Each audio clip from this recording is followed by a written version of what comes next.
Welcome to this video entitled Brain Abscess, Subdural Empyema, and Spinal Epidural Abscess.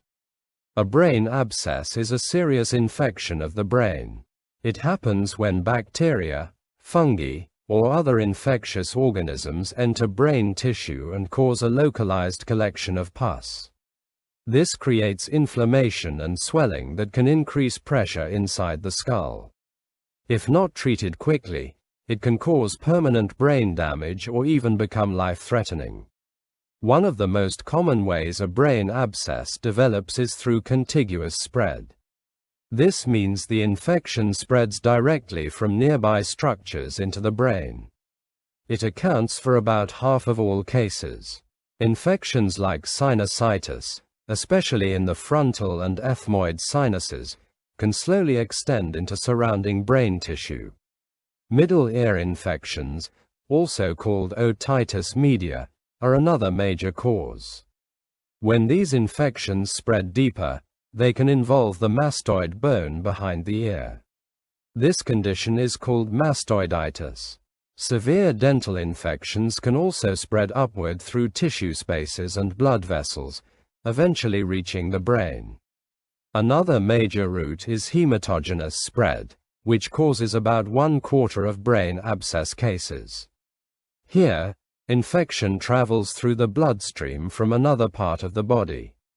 Tiny infected particles enter the circulation and lodge in the brain, especially at the gray-white junction, where blood vessels become smaller. This often leads to multiple abscesses. Common sources include severe lung infections, such as lung abscesses or pneumonia. People with cyanotic congenital heart disease are also at risk because abnormal blood flow allows bacteria to bypass the lungs' normal filtering system. Infective endocarditis, an infection of the heart valves, can also release infected clots into the bloodstream that travel directly to the brain. A brain abscess can also happen through direct inoculation. This occurs when infectious organisms are introduced straight into brain tissue. It may follow penetrating head trauma, such as a skull fracture or stab wound. It can also occur after neurosurgical procedures, especially if bacteria enter during or after surgery. Although less common, this route can lead to rapid infection. Sometimes, no source of infection can be found. This is called a cryptogenic brain abscess, and it accounts for about 15 to 20% of cases. Even with advanced imaging and laboratory testing, the original source may remain unknown. No matter how it starts, a brain abscess is a medical emergency. Early diagnosis and rapid treatment are critical to prevent dangerous complications and improve survival. The microbiology of a brain abscess depends a lot on the patient's immune status and how the infection started. Different organisms are involved in different clinical situations. Knowing the likely cause helps doctors choose the right treatment quickly. In immunocompetent patients, meaning people with normal immune function, brain abscesses are usually polymicrobial. This means more than one organism is often involved at the same time. These infections usually spread from nearby areas like the sinuses, ears, or teeth, where many different bacteria naturally live. One of the most common bacterial groups is the Streptococcus malariae group. These bacteria are well known for causing deep abscesses because they can invade tissue and trigger pus formation. They are frequent culprits in brain abscesses linked to sinus or dental infections. Another important organism is Staphylococcus aureus. This bacterium can spread through the bloodstream or directly invade after trauma. It is highly aggressive and can cause rapid tissue destruction if not treated early. Anaerobic bacteria are also very common. These are organisms that grow where oxygen levels are low. Important examples include Bacteroides and Prevotella species. These bacteria are often found in the mouth and can spread from untreated dental infections or chronic sinus disease into the brain. In patients who develop a brain abscess after neurosurgery or head trauma, the microbiology is often different. These infections are usually linked to organisms introduced from the skin or hospital environment. Again, Staphylococcus aureus is a major cause. It commonly enters through surgical wounds or penetrating injuries. It can spread quickly and form thick abscess collections. Coagulus-negative staphylococci are also common after surgery. These bacteria normally live on the skin but can become dangerous when they enter deeper tissues, especially around surgical hardware or implanted devices. Another serious group is aerobic gram-negative bacilli, especially Pseudomonas aeruginosa. This organism is highly resistant and often associated with hospital-acquired infections. It can be difficult to treat and requires strong targeted antibiotics. In immunocompromised patients, unusual organisms become more important. These patients include people with AIDS, cancer, organ transplants, or severe immune suppression. The most common cause in people with AIDS is Toxoplasma gondii. This parasite often causes multiple brain abscess-like lesions and can lead to seizures and confusion. Nocardia is another important cause. It often starts in the lungs and spreads to the brain through the blood. Listeria monocytogenes can also infect the brain, especially in weakened patients. Fungal infections such as Aspergillus and mucorales are less common but very dangerous. They invade blood vessels, destroy tissue, and require urgent treatment. Identifying the organism early is critical because the right treatment can save brain function and save lives. The clinical presentation of a brain abscess can be tricky because symptoms often develop slowly and may look like many other brain conditions. This is why early recognition is so important. The most common symptom is a dull, persistent headache. It happens in about 70 to 90% of patients. This headache usually develops gradually over days or even weeks. It often feels deep and constant rather than sharp or sudden. Many patients describe it as pressure inside the head that keeps getting worse. It may not respond well to ordinary pain medicine. This headache happens because the abscess creates inflammation and swelling inside the brain. As the infection grows, pressure builds up inside the skull. Since the skull cannot expand, this pressure irritates pain-sensitive structures and causes discomfort. Many people learn about the classic triad of brain abscess, which includes fever, headache, and focal neurologic deficit. It sounds like a clear pattern, but in real life, this full triad appears in less than half of all cases. This is why diagnosis can be delayed. Fever is often expected with infection, but surprisingly, it is absent in nearly 50% of patients when they first present. This can be misleading. A patient may have a serious brain infection without looking obviously sick or having a high temperature. Focal neurologic deficits depend on where the abscess is located. If the abscess affects movement areas of the brain, weakness on one side of the body may appear. If speech centers are involved, the patient may have trouble speaking or understanding words. Vision changes, coordination problems, numbness, or personality changes can also happen. Some patients develop seizures. Others may become confused, sleepy, or unusually irritable as pressure inside the brain rises. These changes can appear gradually, which sometimes causes them to be mistaken for stress, fatigue, or other neurologic disorders. One of the most dangerous warning signs is sudden clinical deterioration. A patient who seems stable may suddenly become unconscious or rapidly worsen.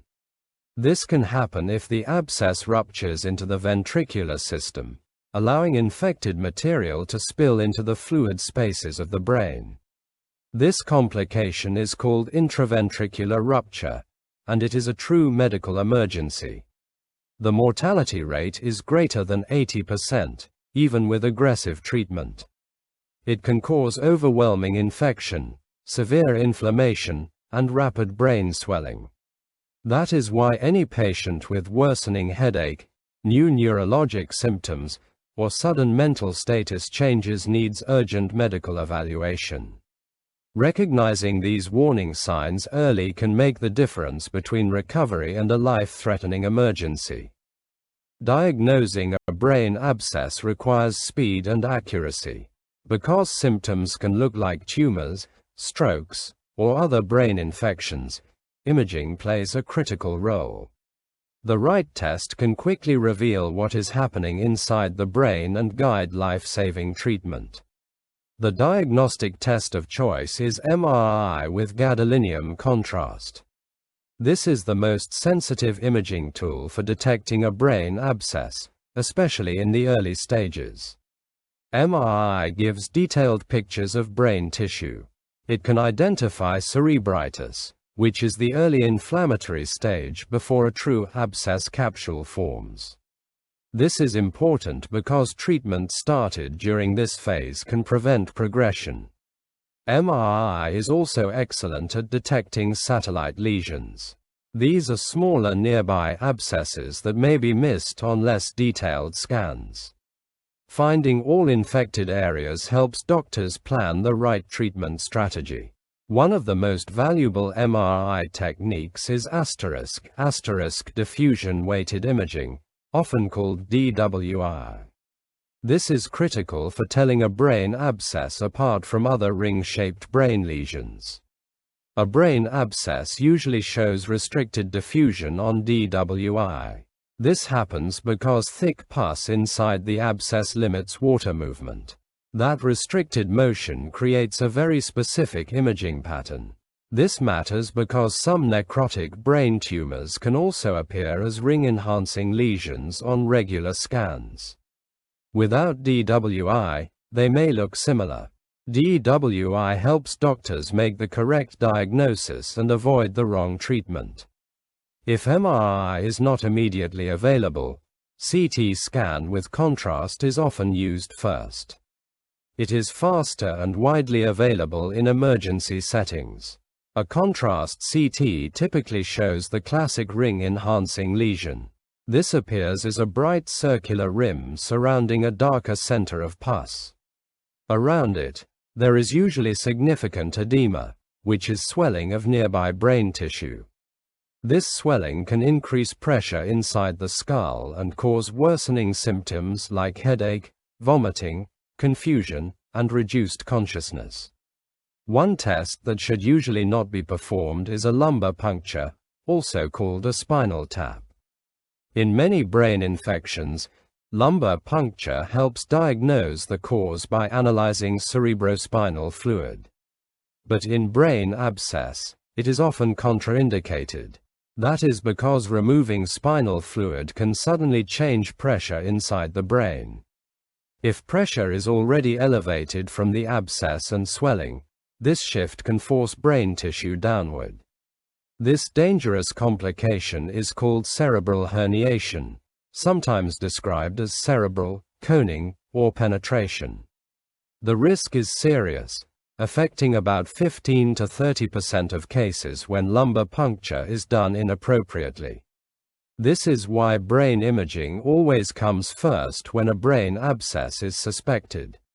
Early imaging saves time, guides treatment, and can prevent a deadly emergency.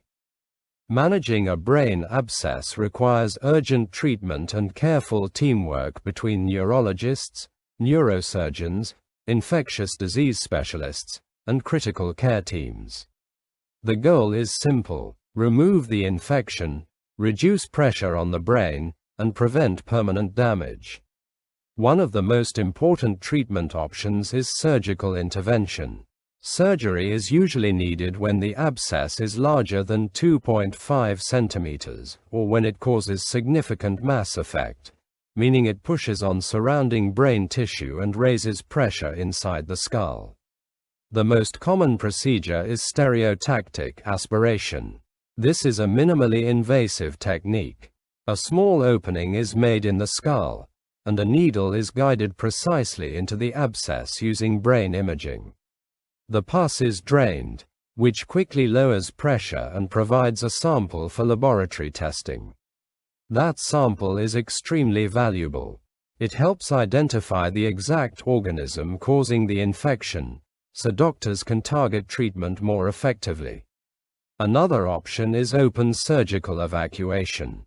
This is more invasive and may be needed when the abscess is difficult to drain completely, has thick contents, or is causing severe compression of nearby brain structures. Surgery is often life-saving because reducing pressure can rapidly improve symptoms like headache, vomiting, weakness, and reduced consciousness. At the same time, doctors start empiric antibiotic therapy. Empiric means treatment begins before the exact organism is confirmed. The antibiotic choice depends on where the infection likely started.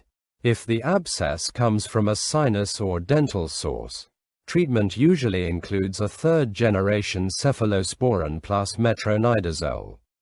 The cephalosporin covers common streptococcal bacteria and many gram-negative organisms. Metronidazole is added because it is highly effective against anaerobic bacteria, which are common in mouth and sinus infections. If the abscess develops after neurosurgery or head trauma, the bacterial pattern is different. Doctors often use vancomycin plus cefepime or ceftazidime. Vancomycin covers resistant gram-positive bacteria like Staphylococcus aureus, including MRSA. Cefepime or ceftazidime provides strong coverage against gram-negative organisms, including Pseudomonas, which is common in hospital-acquired infections. Treatment is not short. Brain abscesses require 6 to 8 weeks of intravenous antibiotics in most cases. This long course ensures the infection is fully cleared from deep brain tissue. After IV therapy, some patients continue oral antibiotics for several more months, especially if the abscess was large or slow to resolve. Doctors monitor progress closely with repeat brain scans. These scans confirm that the abscess is shrinking and that swelling is improving. With early diagnosis, proper surgery, and prolonged antibiotic treatment, many patients recover well. The key is fast action. In brain abscess care, every hour matters. A subdural empyema, often called SDE, is one of the most dangerous infections of the central nervous system. It is a true medical emergency that requires immediate diagnosis and treatment. A subdural empyema happens when pus collects in the space between the dura mater and the arachnoid membrane.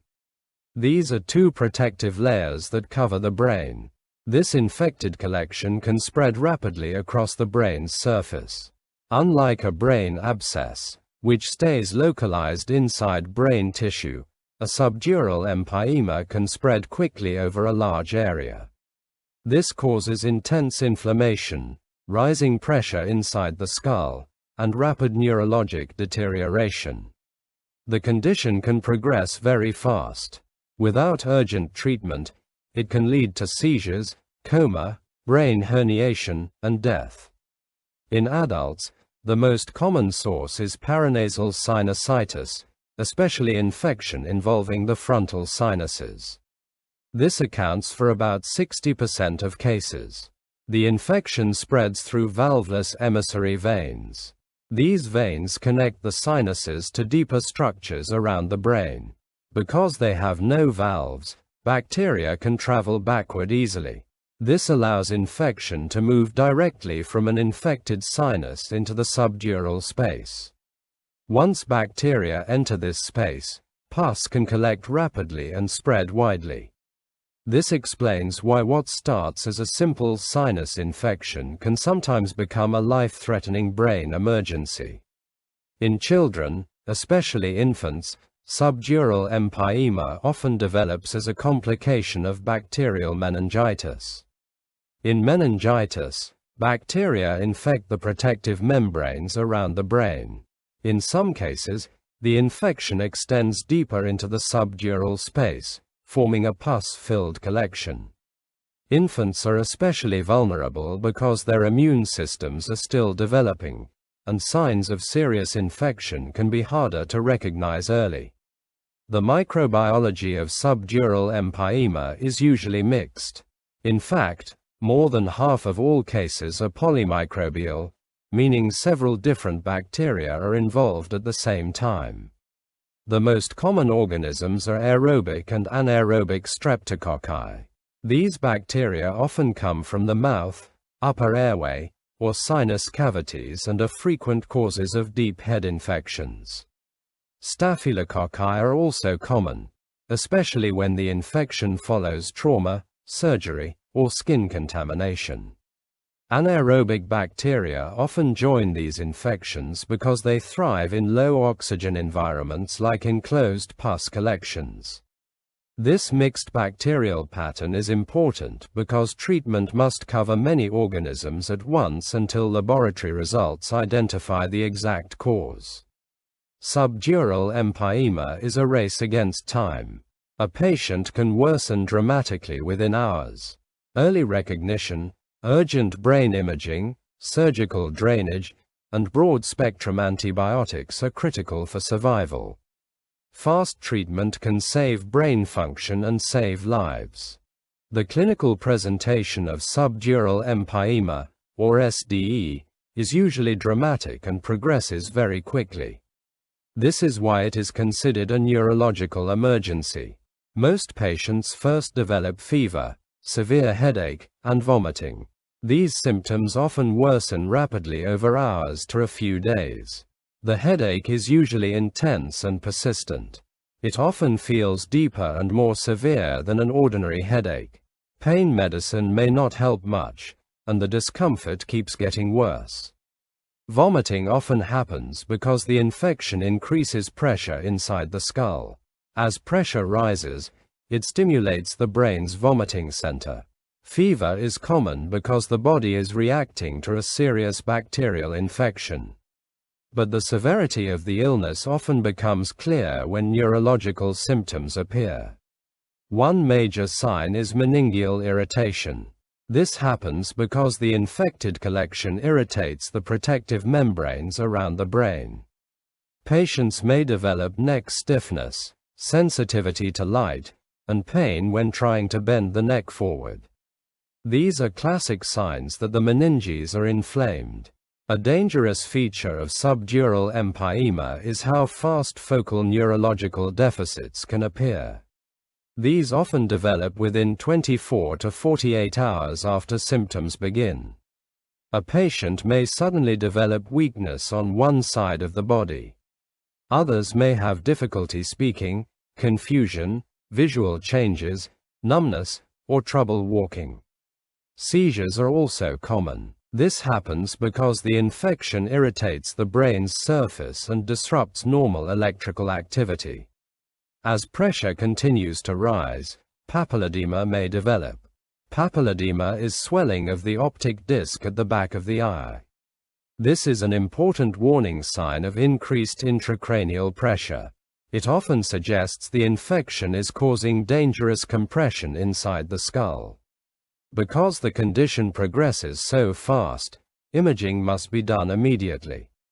The procedure of choice is MRI with gadolinium contrast. MRI provides detailed images of the infected collection and shows how far it has spread. Subdural empyema usually appears as a crescent-shaped or elliptic collection along the surface of the brain. This shape helps distinguish it from other brain infections. MRI also shows associated swelling, pressure effects, and any underlying sinus infection that may be causing the problem. One procedure that must never be performed when subdural empyema is suspected is a lumbar puncture. A spinal tap can suddenly change pressure inside the brain and spinal canal. If intracranial pressure is already high, this pressure shift can trigger brain herniation, where brain tissue is forced downward. This complication can be rapidly fatal. That is why lumbar puncture is strictly contraindicated in suspected subdural empyema. Rapid diagnosis with MRI, followed by urgent treatment, gives the best chance of survival. In subdural empyema, every minute matters. The management of subdural empyema, or SDE, is always urgent. This condition is a true neurosurgical emergency. Treatment must begin immediately because delays can lead to permanent brain injury or death. The first and most important step is surgical drainage. Unlike some infections that can sometimes be treated with medicine alone, subdural empyema almost always requires surgery. This is because pus trapped in the subdural space creates pressure on the brain and allows bacteria to spread rapidly. The preferred procedure is craniotomy.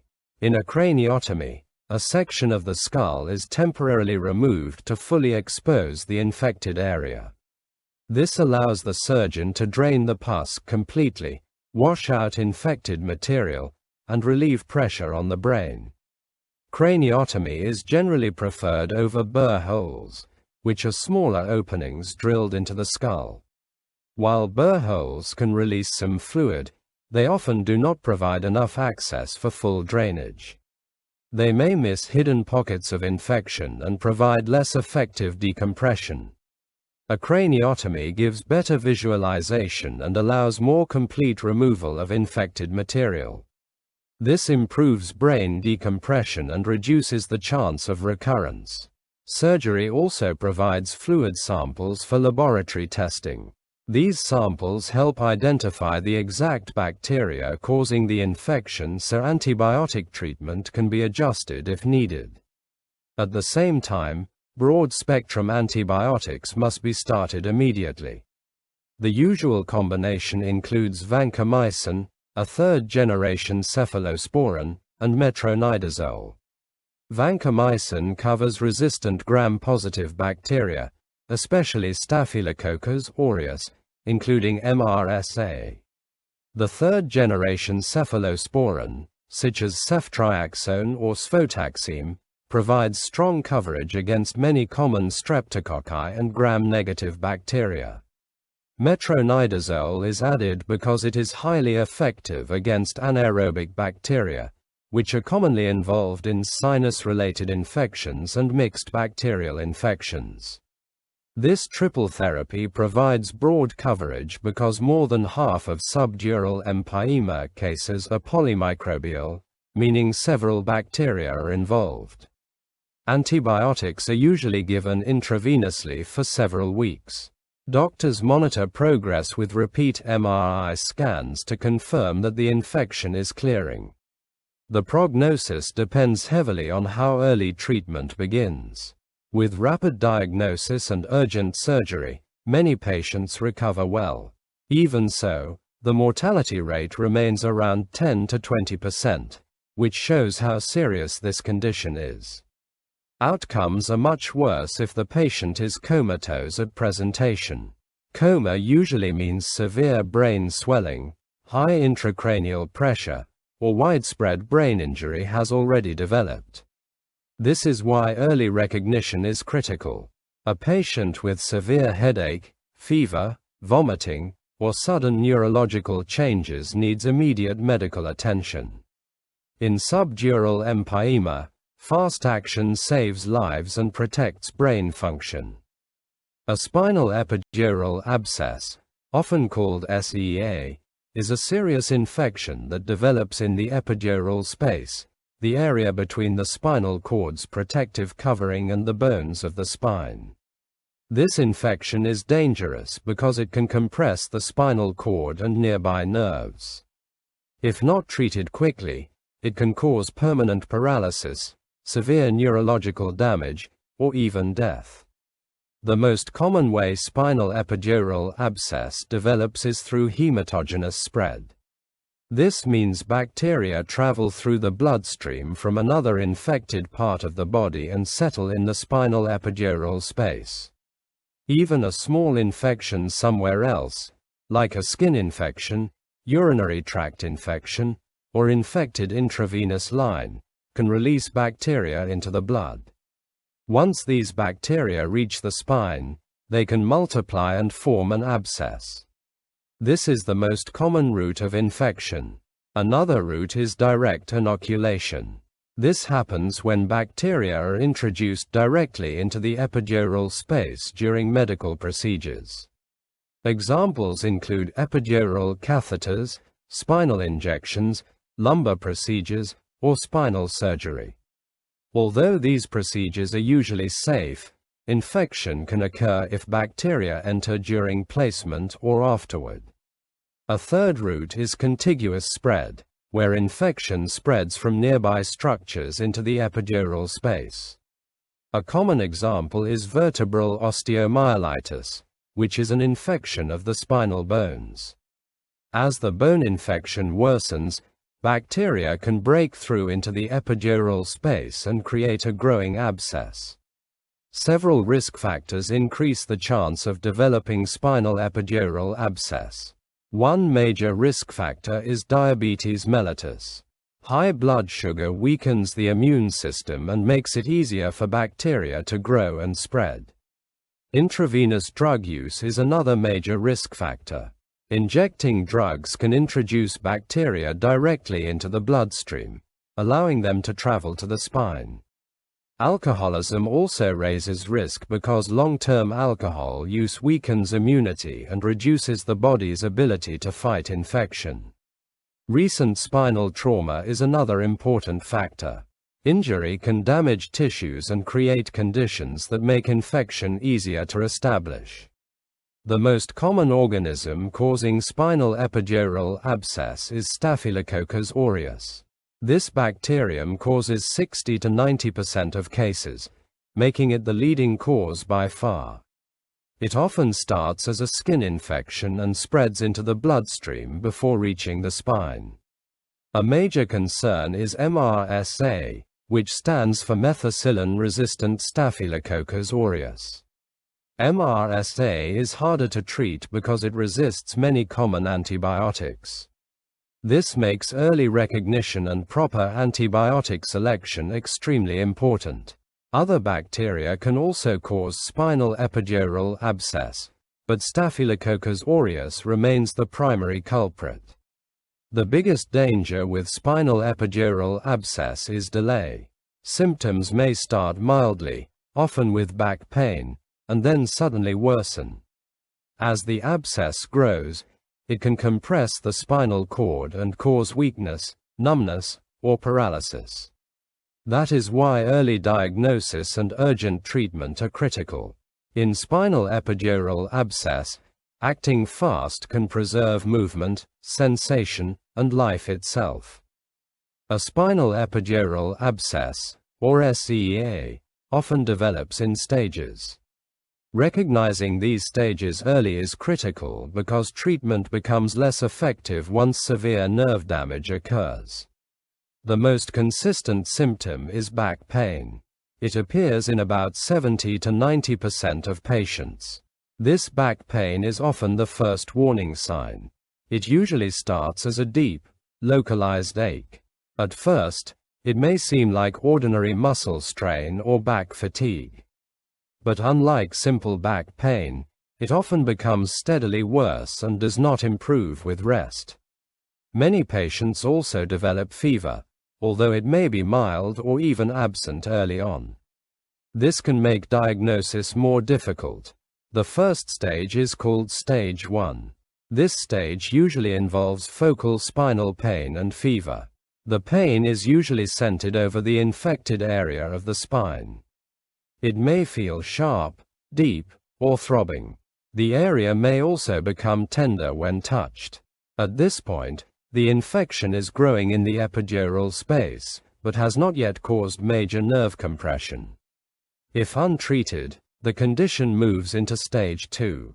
This stage causes nerve root pain, also called radiculopathy. The infection begins pressing on nearby spinal nerves. This causes pain that radiates outward along the path of the affected nerve. For example, An abscess in the lower back may cause pain shooting down the leg, similar to sciatica. Patients may also feel tingling, burning, or electric shock sensations. This stage signals that nerve structures are becoming irritated and compressed. Without urgent treatment, the infection progresses to stage 3. This is when spinal cord dysfunction begins. The pressure from the abscess becomes severe enough to affect spinal cord function. Patients may develop muscle weakness, making it hard to walk or stand.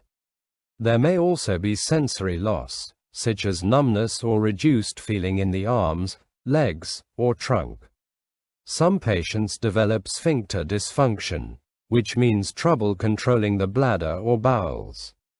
This is a major red flag. It suggests significant spinal cord compression is already occurring. If treatment is delayed further, the condition reaches stage 4. This stage causes complete paralysis below the level of spinal cord compression. At this point, nerve damage may become permanent. Even with surgery, recovery can be incomplete if paralysis has been present for too long. This is why spinal epidural abscess is considered a neurological emergency. The transition between stages can happen quickly, sometimes within hours. That is why persistent back pain, especially with fever or neurological symptoms, should never be ignored. Early diagnosis can stop progression and preserve movement. Once paralysis develops, the chance of full recovery drops dramatically. In spinal epidural abscess, back pain is never just back pain when infection is involved. Recognizing the warning signs early can save spinal cord function and save lives. Diagnosing a spinal epidural abscess, or SEA, requires speed. This infection can worsen quickly, and delayed treatment can lead to permanent paralysis. The gold standard for diagnosis is MRI with gadolinium contrast.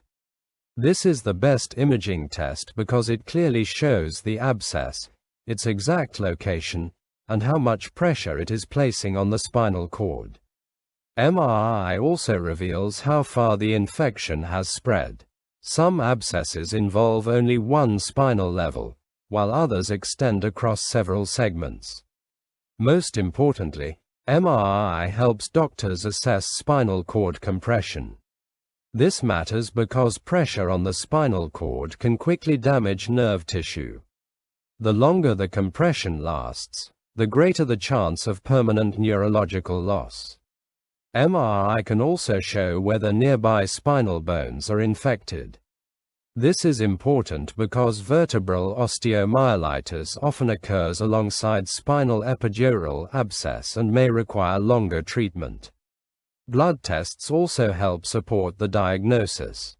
Most patients have elevated ESR and CRP. These are markers of inflammation in the body. High levels suggest active infection and are useful for monitoring response to treatment. Many patients also have an elevated ** white blood cell count *, often called WBC. This happens because the immune system is reacting to the bacterial infection. Blood cultures are often taken too. These may identify the exact organism causing the abscess, helping doctors choose the most effective antibiotic. When neurological symptoms are present, surgical treatment is usually urgent. The standard procedure is laminectomy with decompression and drainage. A laminectomy involves removing part of the vertebral bone called the lamina. This creates space to reach the abscess. The surgeon drains the infected material and relieves pressure on the spinal cord. This decompression can prevent further nerve injury and may allow neurological recovery if performed early. Timing is critical. The best outcomes happen when surgery is done before severe weakness or paralysis becomes prolonged. In selected cases, medical management alone may be possible. This option is reserved for neurologically intact patients, meaning they have no weakness, paralysis, or spinal cord dysfunction. The exact bacteria should also be known, usually from blood cultures, so antibiotics can be targeted effectively. These patients must be monitored very closely with repeat MRI scans and frequent neurological exams. If symptoms worsen, surgery becomes necessary immediately.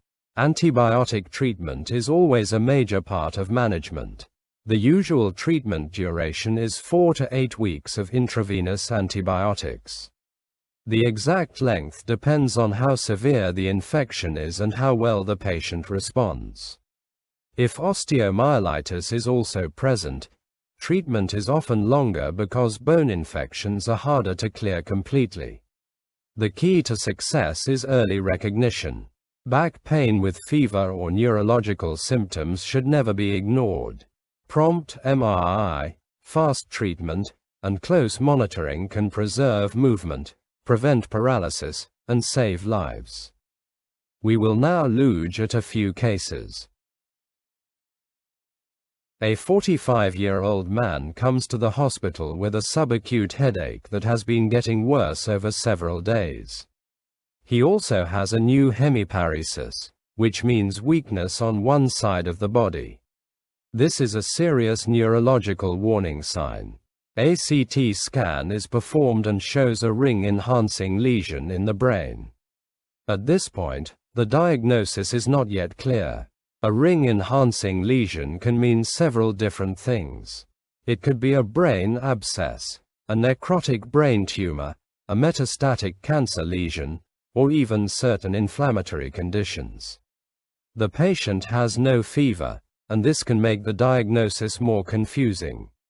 Many people assume that if there is no fever, infection is unlikely. That is not always true. Brain abscesses can present without fever, especially early in the course of disease. This is why imaging characteristics become extremely important. The key question is this: what is the best next imaging step to distinguish a brain abscess from a tumor? The correct answer is MRI with diffusion-weighted imaging, or DWI.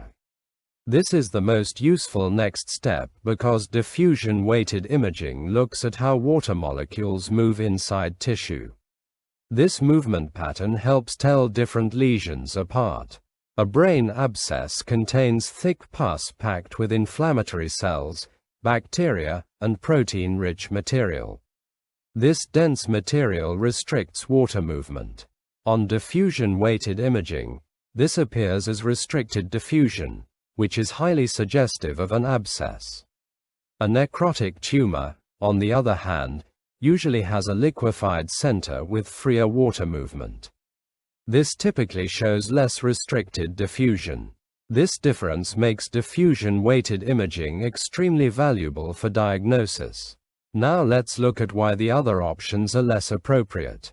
Option A, repeating the CT scan with double-dose contrast, may improve visibility slightly, but it will not reliably distinguish abscess from tumor. The ring pattern can still look similar. Option C, a PET scan, can show metabolic activity, but it is not the best immediate test for this question. It is slower, less specific in this setting, and not usually the first step. Option D, cerebral angiography, examines blood vessels. It is useful for vascular abnormalities, but it does not help differentiate an abscess from a necrotic tumor. So the best answer is clearly MRI with diffusion-weighted imaging. This imaging test provides critical diagnostic detail and can guide urgent treatment decisions. If the lesion is an abscess, the patient may need immediate antibiotics and possible surgical drainage. If it is a tumor, management will be completely different. This is why choosing the correct imaging study matters. In neurology, the right scan can change everything. Imagine a patient arrives with high fever, severe headache, vomiting, and rapidly worsening confusion. These symptoms raise concern for a subdural empyema, also called SDE. This is a medical emergency. A subdural empyema is a collection of infected pus that forms between the dura and the arachnoid, two protective layers covering the brain. It can spread quickly across the brain's surface. As it expands, it raises pressure inside the skull and can rapidly damage brain tissue. When this condition is suspected, quick diagnosis is critical. But just as important is knowing what not to do. The question asks, which of the following is a strict contraindication in a patient suspected of having subdural empyema? The correct answer is C. Lumbar puncture. A lumbar puncture, also called a spinal tap, involves removing cerebrospinal fluid from the lower back. This test is useful for diagnosing infections like meningitis. But in subdural empyema, it can be extremely dangerous. Why? Because subdural empyema often causes markedly increased intracranial pressure. The infected collection pushes on the brain and creates mass effect. If cerebrospinal fluid is suddenly removed from the spinal canal, it changes pressure balance inside the skull. This pressure shift can force brain tissue downward. This life-threatening complication is called brain herniation. Brain herniation can happen suddenly and may cause coma, respiratory arrest, and death. That is why lumbar puncture is strictly contraindicated when subdural empyema is suspected. Now let's look at the other options. Option A, contrast-enhanced CT, is not contraindicated. In fact, it is often used as an initial emergency imaging study. It can quickly show fluid collections, swelling, and pressure effects. Option B, MRI with gadolinium, is actually the preferred imaging test. It gives detailed images and can clearly show the crescent-shaped infected collection typical of subdural empyema. MRI also shows how far the infection has spread and helps guide urgent surgery. Option D, venous blood cultures **, are also appropriate. They help identify bacteria in the bloodstream and can guide antibiotic selection. These cultures are often obtained before antibiotics are started. So the only strict contraindication here is lumbar puncture. This is a classic high-stakes clinical decision. Doing the wrong test in this situation can be fatal. The key lesson is simple. When a patient has signs of increased intracranial pressure and a possible space-occupying brain infection, image first and never perform lumbar puncture until it is proven safe. In emergency neurology, knowing when not to perform a test can save a life. A patient with AIDS arrives with headache, confusion, and new neurological symptoms. Brain imaging shows multiple ring-enhancing lesions. This is a classic clinical scenario. The key question is this. Which pathogen is the most common cause of these brain lesions in patients with AIDS? The correct answer is C. Toxoplasma gondii. This is one of the most important opportunistic infections seen in advanced HIV disease. Toxoplasma gondii is a parasite. Many people are exposed to it during life, often through undercooked meat or contact with contaminated soil or cat feces. In healthy people, the immune system usually keeps it under control. The infection becomes dormant and causes no symptoms. But in patients with severe immune suppression especially those with very low CD4 counts, the parasite can reactivate. When this happens, it often spreads to the brain. This causes cerebral toxoplasmosis, the most common cause of multiple ring-enhancing brain lesions in patients with AIDS. The parasite triggers inflammation and tissue destruction. This creates abscess-like lesions that appear as rings after contrast is given during brain imaging. These lesions are often found in deep brain structures such as the basal ganglia and the corticomedullary junction. Patients may present with headache, fever, confusion, weakness, seizures, speech problems, or altered mental status. Symptoms often develop over days to weeks. Now let's look at the other options. Option A, Streptococcus malariae, is a common cause of bacterial brain abscess in immunocompetent patients. It often spreads from dental or sinus infections, but it is not the most common cause of multiple ring-enhancing lesions in AIDS patients. Option B, Staphylococcus aureus, can also cause brain abscesses. It is more commonly linked to bloodstream infections, trauma, or neurosurgical procedures. Again, it is not the classic answer in this HIV-related scenario. Option D, Nocardia asteroides, is an important opportunistic pathogen. It can cause brain abscesses in immunocompromised patients. However, it is much less common than Toxoplasma gondii in people with AIDS. That is why Toxoplasma gondii is the best answer. In clinical practice, if an AIDS patient presents with multiple ring-enhancing lesions, doctors often strongly suspect cerebral toxoplasmosis first. Treatment may even begin before biopsy if the imaging and clinical picture fit. This usually includes pyrimethamine, sulfadiazine, and leucovorin. Recognizing this pattern is critical because early treatment can reverse symptoms and prevent life-threatening complications. This is a classic board-style question and a must-know diagnosis in infectious disease and neurology. When you see AIDS plus multiple ring-enhancing brain lesions, think Toxoplasma gondii first. A patient develops fever, severe headache, vomiting, and rapidly worsening confusion. Brain imaging confirms a subdural empyema. The next question is important. Where did this infection most likely come from? The correct answer is B. Paranasal sinusitis. This is the most common primary source of infection leading to subdural empyema in adults. Subdural empyema is a collection of infected pus that forms between the dura and arachnoid membranes, the protective layers surrounding the brain. It is a neurological emergency because the infection can spread quickly across the brain's surface. As it expands, it causes inflammation, swelling, and rising pressure inside the skull. Without urgent treatment, it can lead to seizures, coma, brain herniation, and death. In adults, the infection usually begins as paranasal sinusitis, especially involving the frontal sinuses. This may start as what seems like an ordinary sinus infection.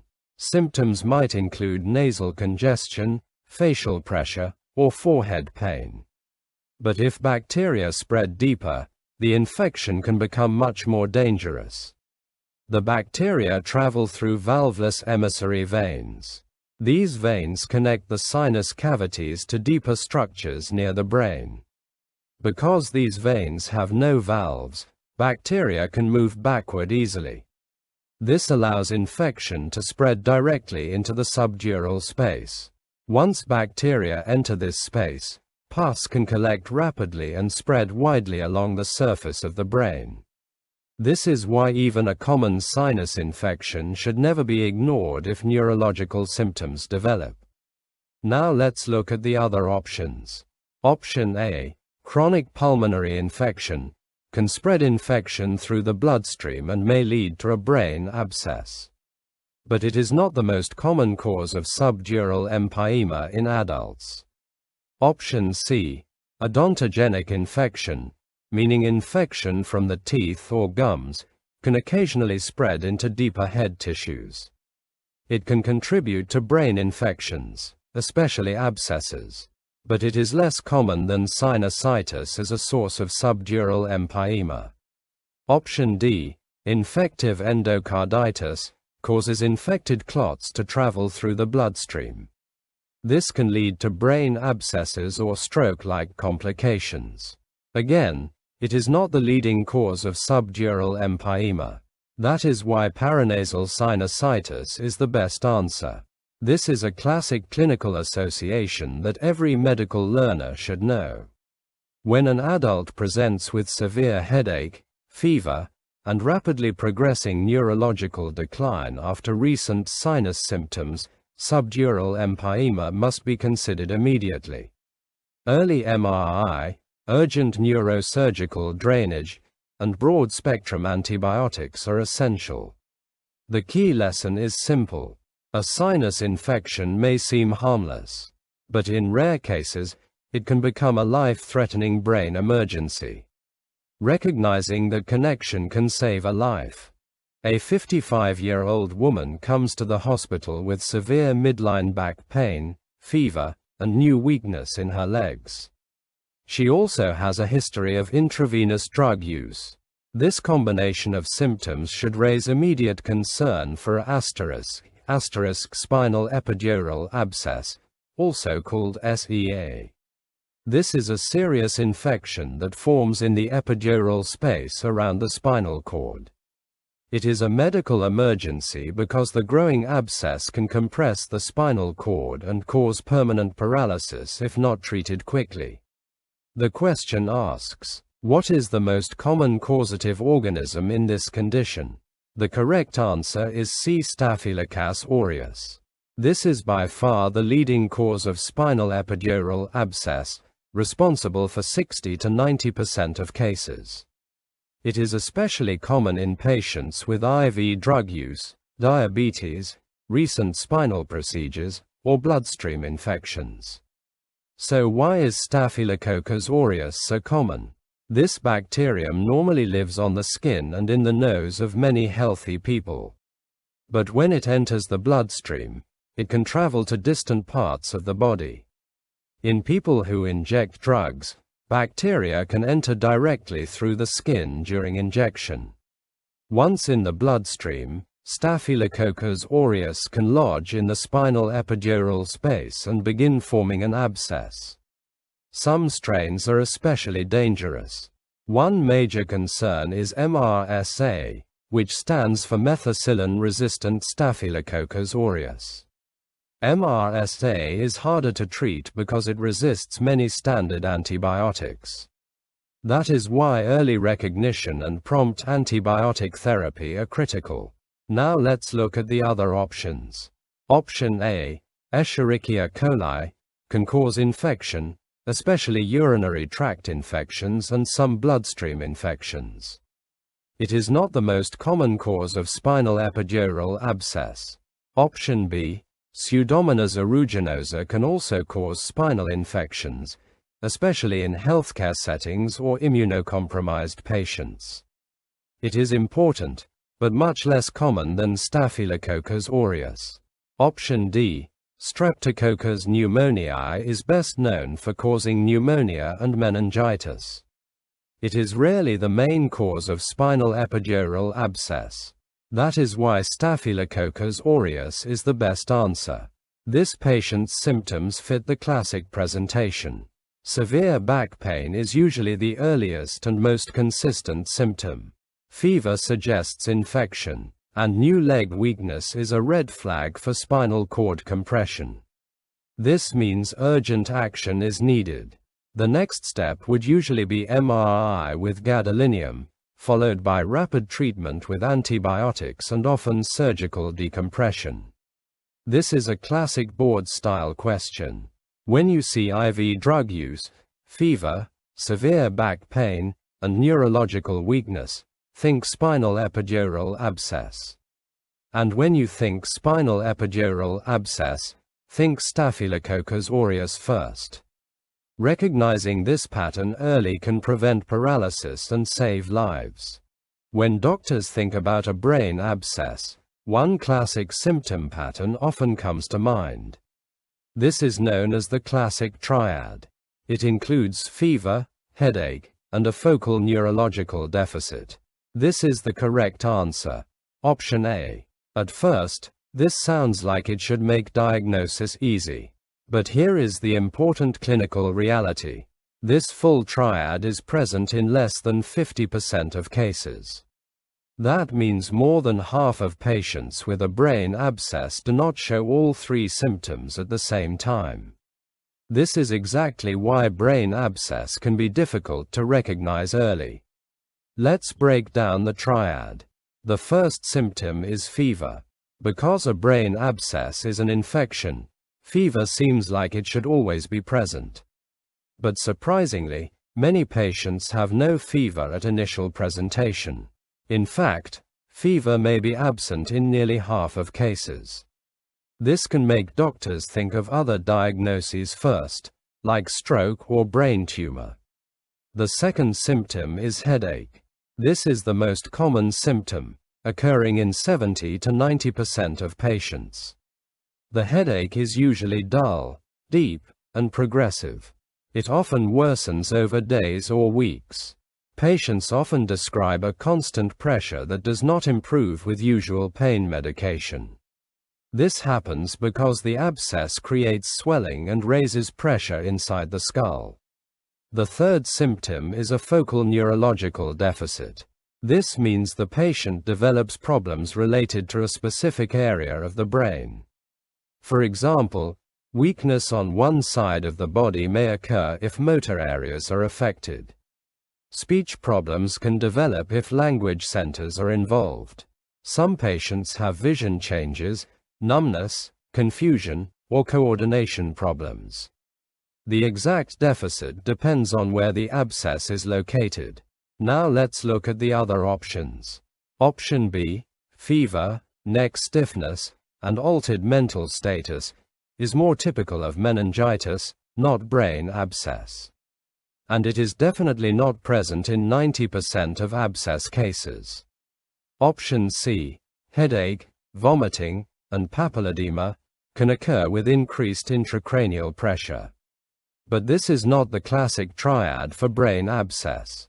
Option D, back pain, radiculopathy, and weakness, describes spinal epidural abscess, not a brain abscess. So option A is clearly correct. This is a classic exam question because it tests an important clinical lesson. A brain abscess may not present in a textbook way.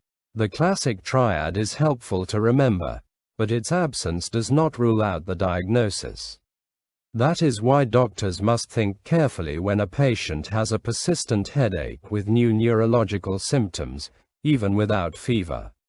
Early imaging with MRI and diffusion-weighted imaging can make the diagnosis quickly. And early treatment can save brain function and save lives. In medicine, knowing the classic pattern matters. But recognizing when the pattern is incomplete matters even more. A patient is diagnosed with a brain abscess, and imaging shows the lesion is larger than 2.5 centimeters. This size matters. A large brain abscess can create significant pressure inside the skull. As it expands, it pushes against surrounding brain tissue. This causes swelling, neurological symptoms, and can rapidly become life-threatening. The question is simple. What is the recommended primary management for a brain abscess this size? The correct answer is C. Surgical aspiration or evacuation plus antibiotics. This is the standard approach because large abscesses usually need both mechanical drainage and aggressive antimicrobial treatment. Let's break this down. The surgical option is often stereotactic aspiration. This is a minimally invasive procedure. Using detailed brain imaging for guidance, the surgeon inserts a needle through a small opening in the skull and drains the pus. This immediately reduces pressure inside the brain. It also provides a sample for laboratory testing. That sample helps identify the exact bacteria causing the infection, allowing antibiotics to be adjusted precisely. In some cases, open surgical evacuation is needed. This is more invasive, but may be necessary if the abscess is difficult to reach, contains thick material, or causes major compression of nearby brain structures. Surgery is then followed by intravenous antibiotics, often for 6 to 8 weeks. This prolonged treatment is needed because brain tissue is difficult for antibiotics to penetrate, and infection must be completely eradicated. Now let's look at why the other options are incorrect. Option A, IV antibiotics alone for 12 weeks, may be appropriate for some small abscesses, especially those under 2.5 centimeters with minimal mass effect. But for a large abscess, antibiotics alone are usually not enough. The pus cavity often needs to be drained to reduce pressure and improve treatment success.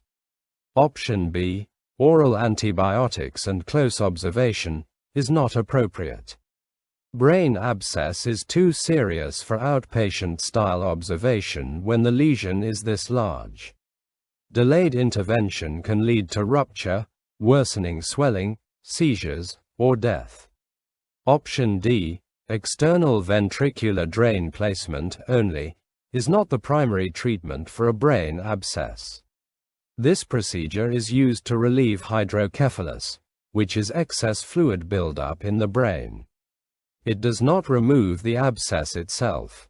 That is why option C is clearly the best answer. This is a classic management principle in neuroinfectious disease. Large abscesses require drainage plus antibiotics. The combination treats both the pressure problem and the infection itself. Recognizing this can be life-saving. In brain abscess care, size guides management. And once an abscess crosses the 2.5 centimeter threshold, surgery becomes the key first step toward recovery. A patient is diagnosed with a subdural empyema, also called SDE. This is a medical emergency. A subdural empyema is a collection of infected pus that forms between the dura and arachnoid, the protective layers covering the brain. This infection can spread quickly across the brain's surface. As pressure builds, the patient can rapidly develop seizures, weakness, confusion, coma, or even brain herniation. Treatment must happen fast. The question is this: which surgical approach is preferred for complete evacuation and decompression? The correct answer is C. Craniotomy. This is the preferred surgical treatment because it provides the best access to the infected space. In a craniotomy, a section of the skull is temporarily removed. This gives the surgeon a wide view of the infected area. The pus can be fully drained, infected material can be washed out, and pressure on the brain can be relieved effectively. This wide exposure is critical because subdural empyema often spreads over a broad area. It may form hidden pockets of infection that are difficult to reach through smaller openings. A craniotomy allows the surgeon to inspect the full area and ensure more complete decompression. This reduces the risk of persistent infection and recurrence. It also improves the chance of neurological recovery. Now let's look at why the other options are not preferred.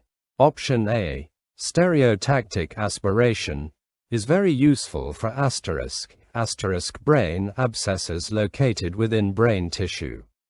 It uses image guidance to drain a localized collection. But subdural empyema spreads across the brain surface, making this approach less effective. It cannot reliably clear widespread infected material. Option B, multiple burr holes has been used in some cases. Burr holes involve drilling small openings into the skull to release pus. This can provide temporary drainage, but it offers limited visualization. The surgeon cannot fully inspect the infected space. Hidden pockets of infection may remain. This makes recurrence more likely. That is why burr holes are generally considered less effective than craniotomy for complete decompression. Option D, lumbar drain, is not only ineffective for treating subdural empyema, it may be dangerous. Lowering spinal fluid pressure can increase the risk of brain herniation when intracranial pressure is already elevated. This is why lumbar drainage is not appropriate here. So craniotomy is clearly the best answer. This is a classic surgical principle in neuroinfectious disease. Subdural empyema requires wide exposure, complete drainage, and full decompression. Anything less may leave dangerous infection behind. The key lesson is simple.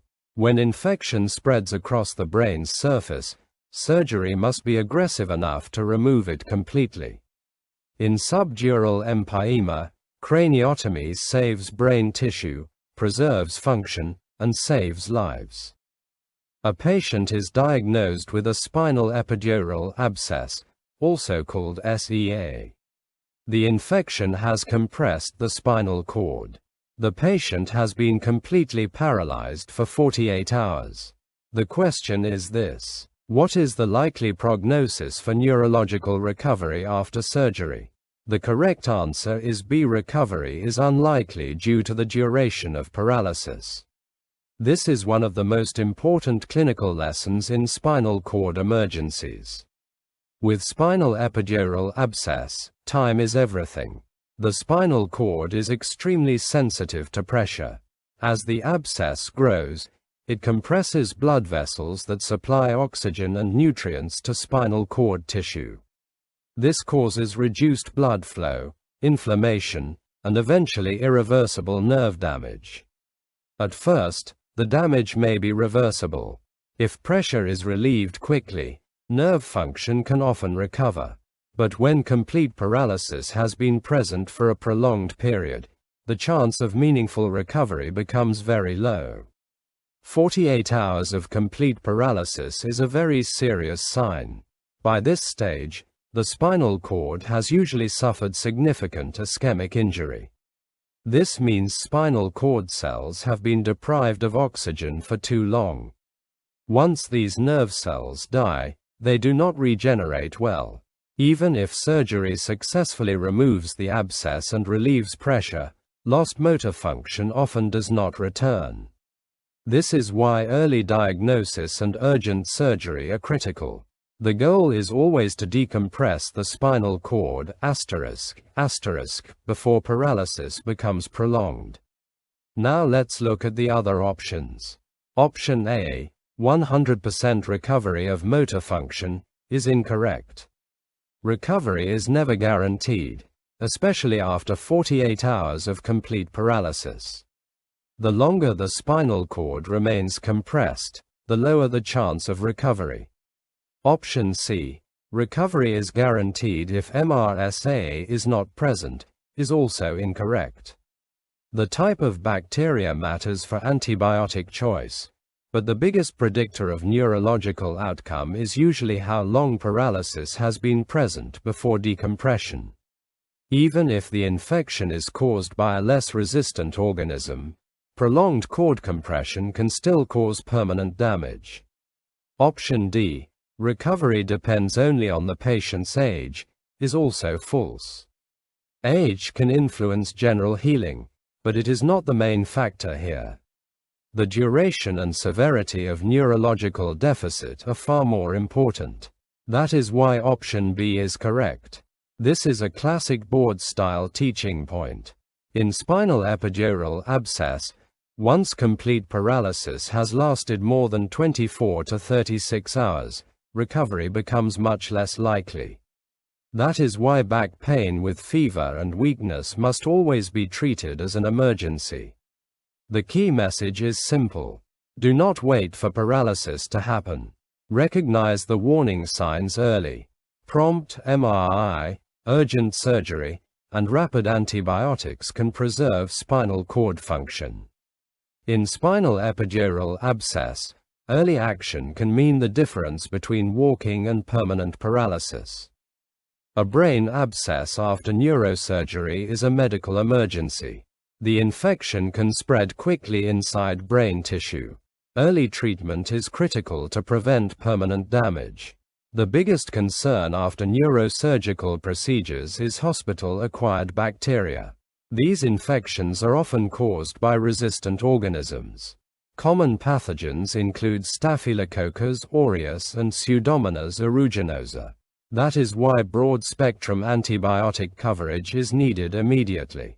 You must cover both gram-positive and gram-negative bacteria, especially resistant hospital organisms. The most appropriate empiric regimen is vancomycin and cefepime. So the correct answer is B. Vancomycin is important because it covers MRSA. MRSA stands for methicillin-resistant Staphylococcus aureus. This organism is common in postoperative neurosurgical infections. Cefepime adds strong gram-negative coverage. It is especially effective against Pseudomonas aeruginosa. Pseudomonas is a dangerous pathogen in healthcare-associated infections. Together, these two drugs provide wide empiric protection. That is exactly what is needed before culture results return. Now look at why the other options are less appropriate. Ceftriaxone and metronidazole are excellent for community-acquired brain abscesses. They cover streptococci and anaerobic bacteria well, but they may not adequately cover resistant hospital pathogens after neurosurgery. Penicillin G and gentamicin are too limited for this situation. They do not provide reliable broad-spectrum neurosurgical coverage. Resistance is also a major concern. Trimethoprim sulfamethoxazole alone is inadequate empiric therapy here.